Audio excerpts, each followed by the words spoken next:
ఏలూరు జిల్లాలో ఉన్నటువంటి ఈ యొక్క ద్వారకా తిరుమల ప్రపంచం మొత్తం కూడా చూసేటువంటి విధంగా మరి తీర్చిదిద్దబడిందని చెప్పుకోవచ్చు.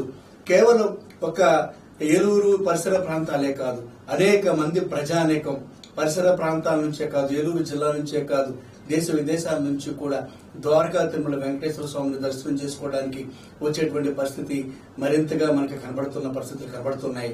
మరి దానిలో భాగంగా అదే శనివారం అయితే గనక మరి కనీసం జన సందోహంతో కిక్కిరిసి ఉంటూ స్వామివారి ఆశీస్సులు పొందడానికి అయితే పెద్ద ఎత్తున తరలి వచ్చేటువంటి పరిస్థితులు మనకు కనబడుతూ ఉంటాయి. అంత గొప్ప శక్తి స్వరూపుడైనటువంటి కలియుగ దైవం శ్రీ వెంకటేశ్వర స్వామి వారి మరి సన్నిధానంలో మరి అక్కడ ఉన్నటువంటి స్వామివారికి జరిగేటువంటి కార్యక్రమాలు, కాంకర్యాలు, మరి స్వామివారి యొక్క విశేషమైనటువంటి పూజలు, మరి కళ్యాణ మహోత్సవాలు మరి ఎంతో క్రమశిక్షణతోటి స్వామివారికి జరిగేటువంటి కార్యక్రమాలు ఏ ఒక్కటి వెలితి లేకుండా మీరు చూసేటువంటి పరిస్థితి అక్కడ ఉన్నటువంటి యాజమాన్యం, అదేవిధంగా మరి ముఖ్యంగా సాక్షాత్తు స్వామివారే మరి ఆ దర్శనమిచ్చి మరి ఆ యొక్క రాజా సూరపనేని వెంకట సుధాకర్ రావు గారి వాళ్ళ కుటుంబీకులు ఈనాటి నుంచో స్వామివారిని మరి కొలుస్తూ సేవ చేస్తూ ఉండేటువంటి భాగ్యాన్ని ఆ స్వామి అందించారు.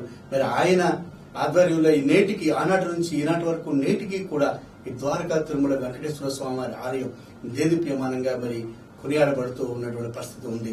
మరి ఇప్పుడు మన మధ్యన ఆ స్వామివారి యొక్క చైర్మన్ మరి రాజా సూరపనేని వెంకట సుధాకర్ గారు మన మధ్యన ఉన్నారు.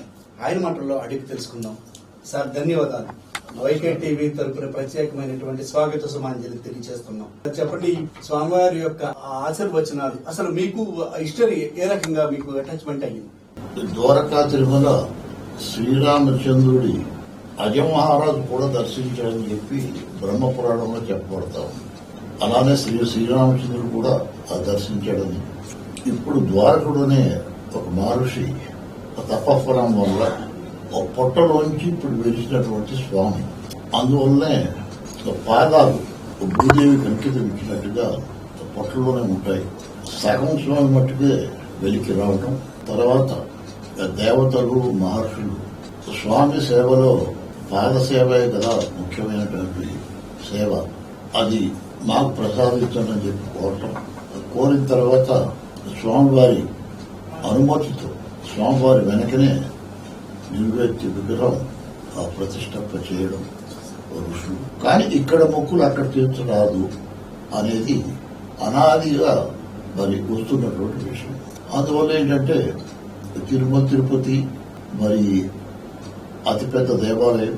మరి అక్కడికి వెళ్ళలేని వారు మరి అక్కడికి వెళ్ళిన వెంటనే ఇప్పుడు దర్శన భాగ్యం కూడా కలగకపోవచ్చు ఆ నది వల్ల. అందువల్ల ఇక్కడ ఆ మొక్కులు తీర్చుకుంటారు.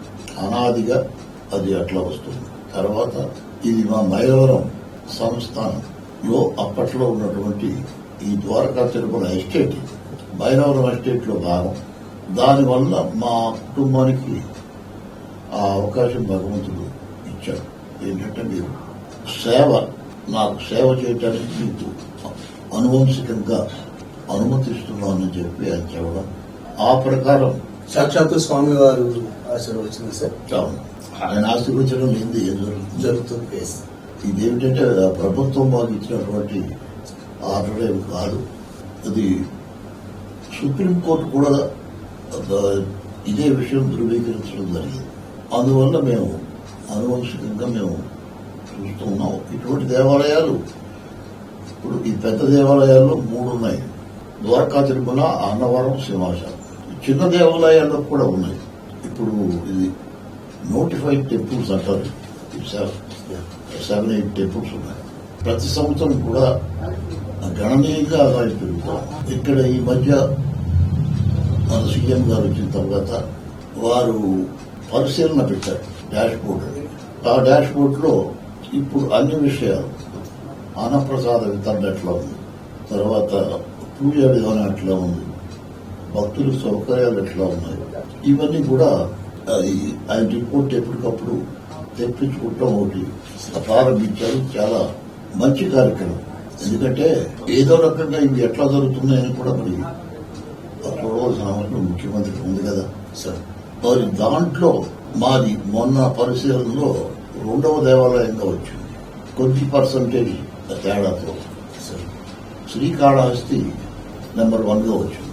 మాదేంటంటే 2వ దేవస్థానంలో వచ్చింది. అంతకుముందు కూడా 3గా ఉంది, 3, 2. మాది మొన్న 1లో రావాల్సింది, అది అట్లా వచ్చింది. సరే, ఎప్పటికప్పుడు మారుతూ ఉంటుంది. అదేంటంటే భక్తుల్ని ప్రశ్నిస్తారు, ఇచ్చి వారు ఇచ్చిన సమాధానాలు వాటితో అంటే ఆ ఫోటోలు వాయిస్తో సహా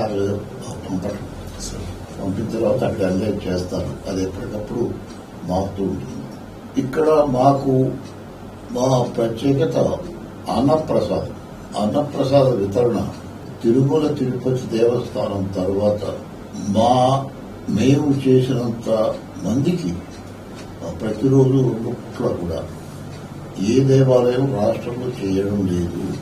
అంటే చెయ్యలేక మేము శనివారం నాడు ఒక్కోసారి 15,000 మందికి కూడా, అంటే నెంబర్ మేము లెక్క కాదు, ఇంతమందికే పెట్టాలని మాకు లేదు. ఎంతమంది వచ్చినా కూడా ఉదయం 10:30 దగ్గర నుంచి సాయంత్రం 4 గంటల దాకా అన్నప్రసాద వితరణ చేస్తూ ఉంటాం. ఉన్నాను నాన్నగారు తర్వాత 3 సార్లు ట్రస్ట్ బోర్డు వచ్చింది.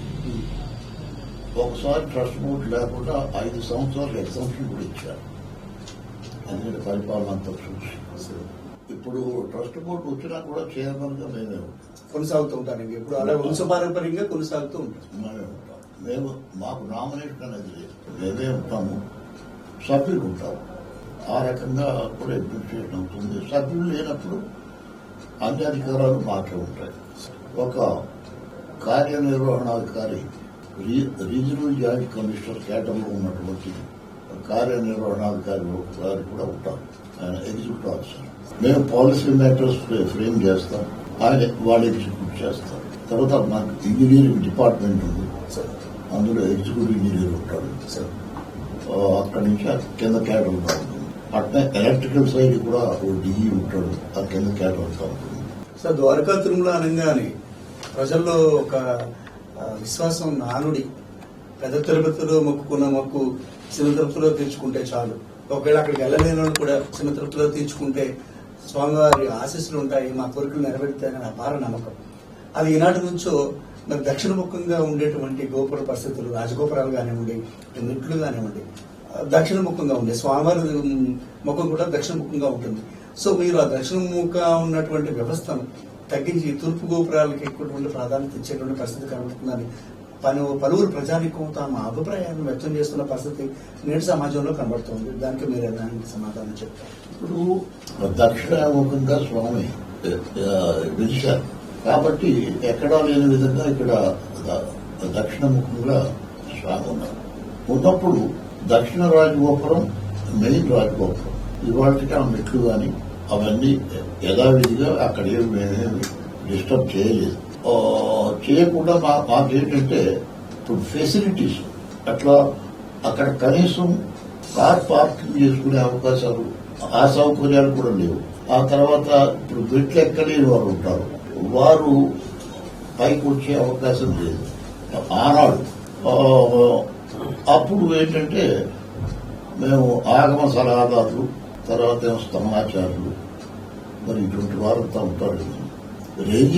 దీంట్లో ఏంటంటే అడ్మినిస్ట్రేటివ్ సైడే తప్ప రిలీజియస్ సైడ్ మేము ఏమాత్రం కూడా మేము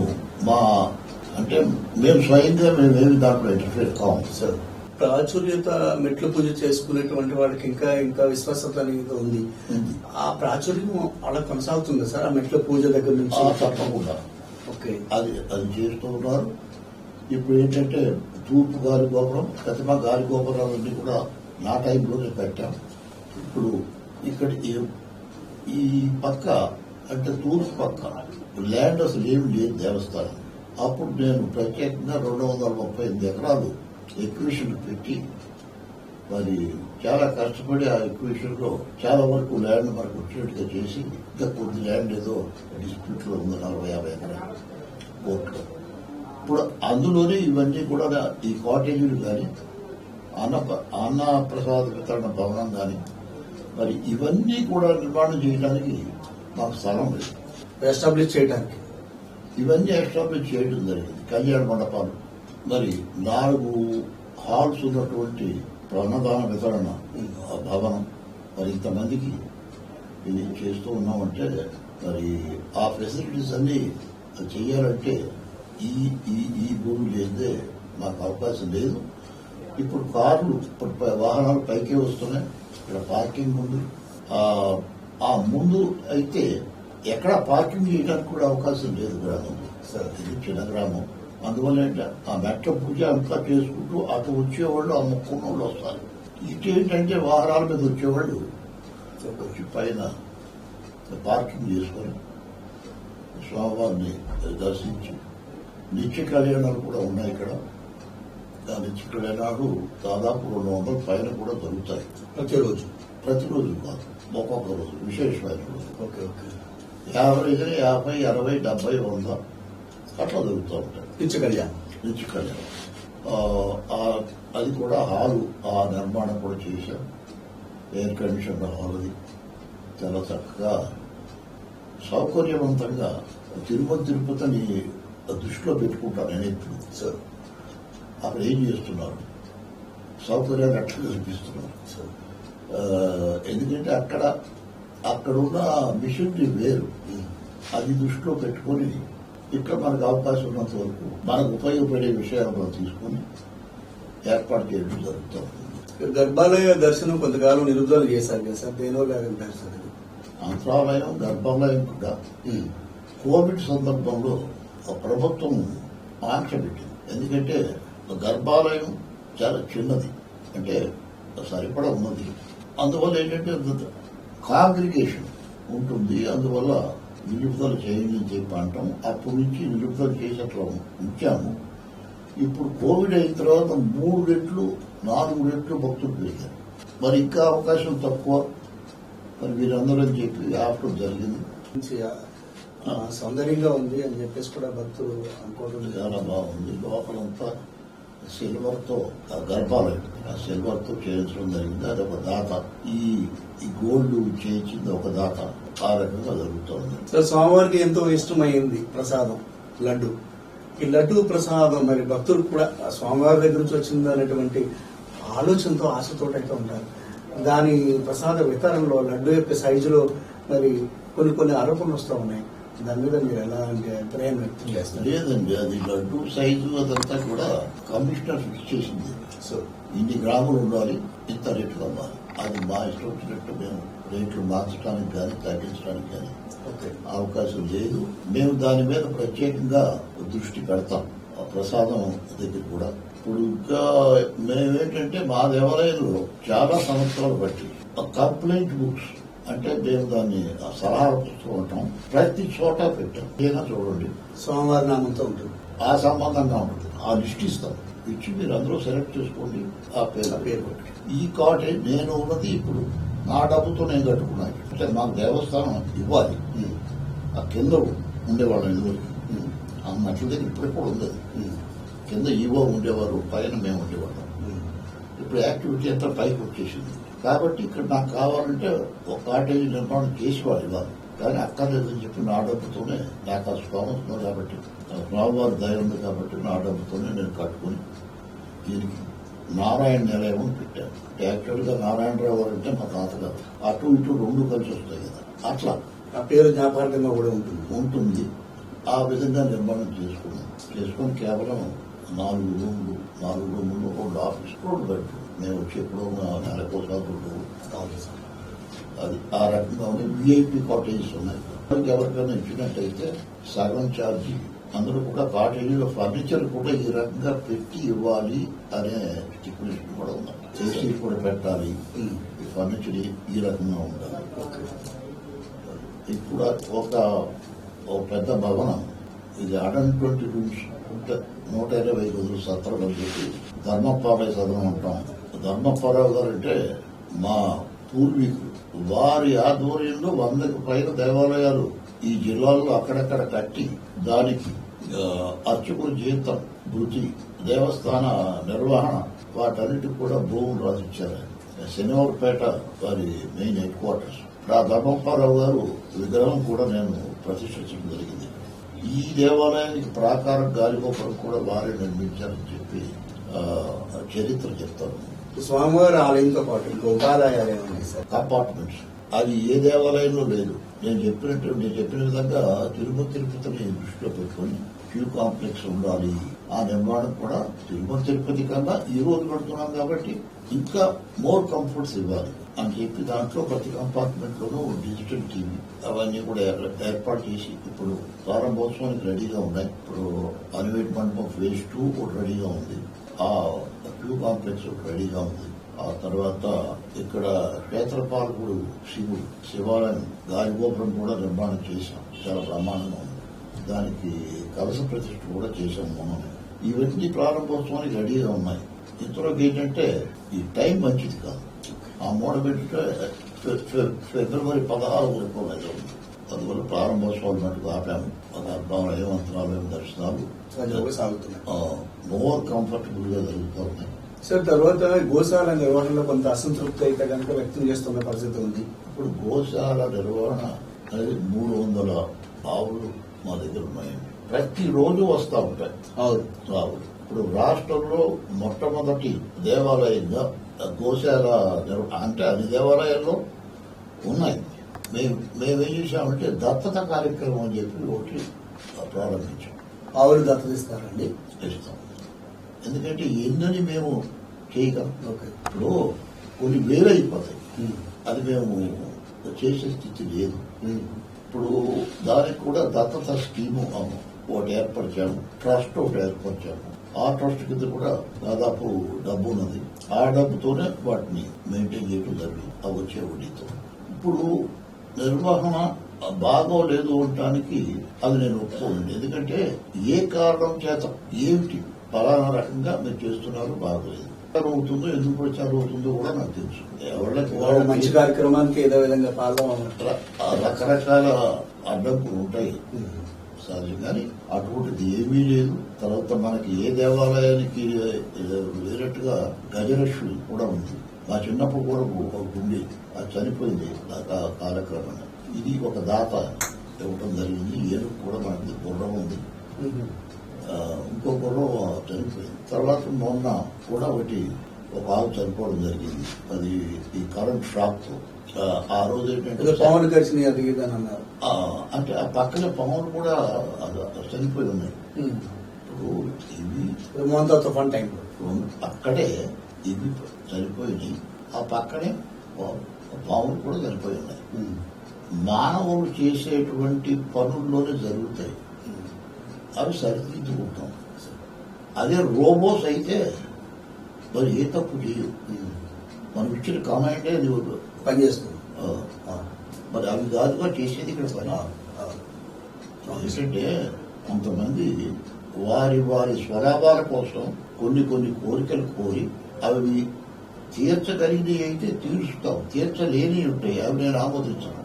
పాపం వారు ఇటువంటి అవకాశాలు ఇప్పుడు వాడుకోవడం జరుగుతూ ఉంటుంది. చనిపోవటం అనేది సామాన్యం. అది కూడా ప్రమాద వస్తు. భగవంతుడు ఇంతవరకే రాశాడు. ఇవాళ మాట్లాడుతూనే ఉంటాం. పరుగులు వచ్చింది. ఎన్ని వేల మంది లక్షల మంది. అదే విధంగా అప్పుడప్పుడు జరుగుతూ ఉంటాయి. వయసుని బట్టి ఇంకో రకంగా వెటర్నరీ డాక్టర్ కాకుండా లోకల్ వెటర్నరీ డాక్టర్స్ వాళ్ళు చూస్తూ ఉంటాం. మాకు కూడా ఉండాలి దానికి స్టాఫ్. అది చాలా జాగ్రత్తగా చూస్తూ ఉంటారు. ఏ పొరపాటు జరగడానికి అవకాశం లేదు. సార్ తర్వాత ఇప్పుడు కొత్త కాంప్లెక్స్ క్యూ కాంప్లెక్స్ పెడతా ఉన్నారు కదా, అది నిర్మాణ దశ ధ్వజస్తంభానికి అంటే స్వామివారి దర్శనం చేసుకోవాలంటే కొత్త కాంప్లెక్స్ ద్వారా వచ్చి ధ్వజస్తంభారోపణ చేసుకుని లోపలికి వెళ్ళేటువంటి పరిస్థితి. ఆ కాంప్లెక్స్ అనుకూలంగా అట్లా ఉందంటారా? అది ఇప్పుడు చాలా మంది స్థాపితులు. ఆ తర్వాత ఏమో మాకు ముఖ్యంగా ఏంటంటే మా యొక్క పూజ అనుభవంగా ఉన్నటువంటి ప్రధాన అర్చకుడు కమిషన్ ఆర్డర్ కూడా అదే. ఆ గవర్నమెంట్ ఆర్డర్ కూడా మీరు ఏ నిర్ణయం తీసుకోవాలన్నా రిలీజియస్ గైడ్ వారి సలహాతోనే పోవాలి. వారందరితో కూడా సంప్రదించి అనాదిగా ఎట్లా ఉన్నదో అదే విధానం ఇప్పుడు మేము అమలుపరచడం జరుగుతాం. అనాదిగా పూర్వకాలం నుంచి కూడా కొత్తగా మేము ఏమీ కూడా అది కూడా నేను ఇందాక చెప్పానే. భగవంతుడి దగ్గరికి వెళ్ళినప్పుడు మనం 100 కోరికలు కోరుకుంటాం. ఆ 100 కోరికలు ఆయన తీర్చగలరా?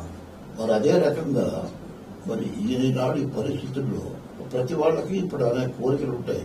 మరి అన్ని కోరికలు తీర్చడానికి కాదు మన భగవంతుడి ఇక్కడ జీవించింది. ముందు మాకు స్వామి సేవ, సంస్థ యొక్క పటిష్టత, రక్షణ, అది అయిన తర్వాతనే ఏదైనా దేవస్థానానికి నష్టం వచ్చేది నేను ఏ మాత్రం కూడా ఒప్పుకోను చేయను. అది కొంతమందికి ఇష్టపడకపోవచ్చు. అది అటువంటి ఇప్పుడు హాస్పిటల్ నడుపుతున్నాం పైన, ఏదైనా అంబులెన్స్ కూడా ఉంది. ఏదైనా ఉంటే ప్రతిరోజు అక్కడ డాక్టర్లు ఉన్నాడు, వాళ్ళు చూస్తూ ఉంటారండి. మందులు కూడా ఉచితంగా ఇస్తాం.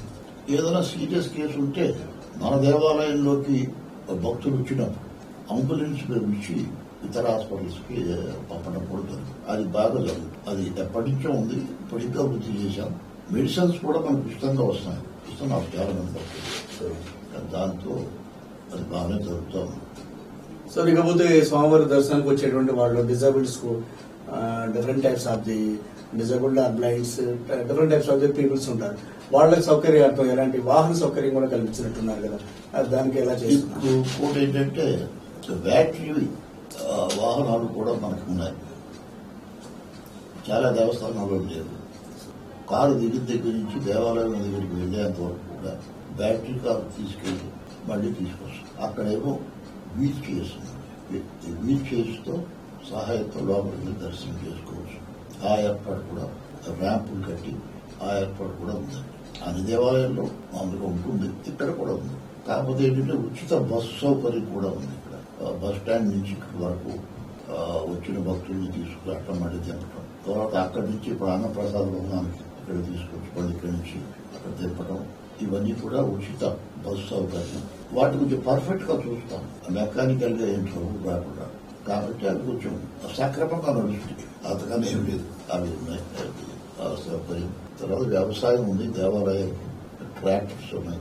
దాన్ని మేమేంటంటే బ్యాంకర్స్ దగ్గర కూడా తీసుకుంటాం. బ్యాంకర్ కి మనం వేసేది డిపాజిట్ 6% అంతే కదా. కాబట్టి వాళ్ళకి సిఎస్ఆర్ నుంచి మనకు కొన్ని దేవాలయానికి ఇస్తారు. వివాహాల నిమిత్తం దాదాపు 2 పక్కలా కూడా ఇంత సైట్ దాదాపు 10x10 ఎంతో ఉంటుంది. అక్కడ కూడా వివాహాలు చేసుకుంటాం. ఎక్కడ చేసుకున్నా కొండ మీద ఒకటే సోమవారం దగ్గర చేసుకుంటాం. పోతే ఏంటంటే కొంచెం బాగా చేసుకోవాలనుకున్న వాళ్ళేమో పెద్ద కళ్యాణ మండపాలు తీసుకుంటారు. లేని వారి కోసం అని చెప్పి అన్వేష మండపంలో ఆ ఏర్పాటు చేయడం జరిగింది. ఒక్కోసారి ఏంటంటే మ్యారేజ్ విపరీతంగా ఉన్నప్పుడు మెట్ల మీద కూడా కూర్చొని చేసుకుంటాం. సామాన్య ప్రజానికానికి కూడా అందుబాటులో ఉండే విధంగా జరుగుతాయి. ఉన్నాయి. ఏంటంటే అవి ఏసీ కళ్యాణ మండపాలు అంటే మరి 40,000 అట్లా ఉంటాయి. ఇప్పుడు ఈ మండపాలు అంటే ఏంటంటే 2,000 రూపాయలు. లేదా మెట్ల మీద చేసుకుంటే ఏదో వాళ్ళు మామూలుగా చేసుకుంటారు. 75 లక్షల రూపాయలు. చాలా బాగా చేశారు. అది ప్రతి శనివారం కూడా అది శాస్త్ర దీపాలంకరణ సేవ ఏర్పాటు చేయడం జరిగింది. భక్తులు బాగానే దాన్ని వస్తున్నారు. భక్తులు తర్వాత శుభదర్శన కార్యక్రమానికి ఏ రకంగా చేస్తాం? స్వామివారికి శుభదర్శన కార్యక్రమం, శుభదర్శన ప్రాప్తరస్తు అంటూ చేసేటువంటి కైంకర్యాల విషయాలు ఏ రకంగా వెళ్తాము? కైంకర్యాలు మామూలుగా ఈ ఫిక్స్డ్ గానే ఉంటాయండి. ఇప్పుడు ప్రత్యేకించి ఏ రోజుకి ఆ రోజు కొత్త పెట్టడం జరగదు కదా. ఫిక్స్డ్ గా కైంకర్యాలు ఉంటాయి. ఇప్పుడు అవి జరుగుతూ ఉంటాయి. వాటికి డబ్బు కట్టేవాళ్ళు టికెట్ దాని ఉంటుంది. అది ఆ సేవకి ఆ రుసుము చెల్లించి స్వామివారికి ఎంతో ప్రీతిపాత్రమైంది తలనీలాలు. వెంకటేశ్వర స్వామి అనగానే తలనీలాలు. ఆ తలనీలాల కార్యక్రమాల్లో ఏ రకంగా చేస్తా ఉన్నారు? తలనీలాలు కార్యక్రమానికి కేసు ఖండనశాల కట్టామండి. 4 హాల్స్ అన్ని సౌకర్యాలతో చేయడం జరిగింది. అందులో ఏంటంటే బార్పర్సులు దాదాపు 100 మంది ఉన్నారు. ఆ రష్ను బట్టి మహిళలకు కూడా అక్కడనే సార్ అక్కడ వాళ్ళకు వేరే హాల్ అట్లా ఉంటుంది. అది సంవత్సరానికి దాని మీద వచ్చే ఆదాయం కూడా ఇప్పుడు స్వామివారికి ఈ సంవత్సరం 10 కోట్ల రూపాయలు ఆప్షన్ చేయడం జరిగింది. నేను ప్రథమ సేవకుడుగా నన్ను ఆయన నియమించుకున్నాను. కాబట్టి నేను మొట్టమొదటిసారిగా స్వామివారి సేవ నాకు ముఖ్యం. ఆ తర్వాత ఏంటంటే భక్తుల సౌకర్యాలు అవి కూడా నాకు చాలా ముఖ్యం. అందుకోసమే సలహాల పుస్తకాలు పెట్టి ఆనాడు, ఈనాడు కాదు, ఆనాడు పెట్టాం. అది మా బోర్డు మీటింగ్ లో కూడా నేను రివ్యూ చేస్తాను. ప్రతి సోమవారం నాకు రిపోర్ట్ వస్తుంది. అవన్నీ కూడా మరి భక్తులకి సౌకర్యాలు చేయడం, అసౌకర్యాలు ఏమైనా ఉంటే వాటిని సరిదిద్దడం. నా జీవితం ఉన్నంత వరకు స్వామివారి సేవకే నేను అంకితమై ఉన్నాను, ఉంటాను. మా అబ్బాయి కూడా నాలాగే చేయాలి అనే నా కోరిక, చేస్తాడని నమ్మకం నాకు ఉంది. అదేమి దాన్ని ఏదైనా ఒక ఫోటో తీస్తే ఓ చిన్న సైజులో రావచ్చు, ఎన్లార్జ్ చేస్తే ఇంకా అవ్వచ్చు. ఆ పద్ధతిలోనే ఉంటుంది. కానీ చెయ్యాలని ఇక్కడ ఏమాత్రం తిరుపతి అక్కడ ఉన్నాయో లేనియో జరిగినాయో జరగబోయో ఎన్నో అనేక తప్పులు ఉన్నాయి అంటున్నారు. ఉండొచ్చు, లేకపోవచ్చు. అది ఉన్నాయని మనం చెప్పలేము. ఇక్కడ కూడా ఏదైనా మన కళ్ళకు కనపడితే కదా మనం పట్టుకునేది. తప్పులు జరగటం లేదు, ఏదో సిస్టమేటిక్ గా చాలా నికాల్సుగా ఉన్నది అని నేను చెప్పను. ఇప్పుడు ఇక్కడ 100 మంది ఎంప్లాయీస్. ఆ ఎంప్లాయీస్ ఏదైనా చిన్న అసౌకర్యం జరగవచ్చు, చిన్న తప్పు జరగవచ్చు, మా దృష్టికి వస్తుంది. ఉపేక్షించడం సమస్య లేదు. ఎవరు రికమెండ్ చేసినా, మంత్రి గారు రికమెండ్ చేసినా నేను చెప్తాయా అది తప్ప ఏదని చెప్పను. దానికి అనుమానం లేదండి. నేను ఉన్నంత వరకు కాదు. ఎప్పుడు కూడా ఏ రకమైన అసౌకర్యం భక్తులకు జరగకూడదు అని చెప్పి నేను స్వామివారిని వేడుకుంటూ సెలవు తీసుకుంటాను. సరే, తర్వాత చివరిగా బాబుకి బాధ్యతలు చెప్పేటువంటి కార్యక్రమం అది ఏమన్నా దగ్గరలో ఉందా, లేకపోతే? అది బాబుకి ఇప్పటికే నేను గవర్నమెంట్ దగ్గర ఆర్డర్ ఒకటి తీసుకున్నానండి.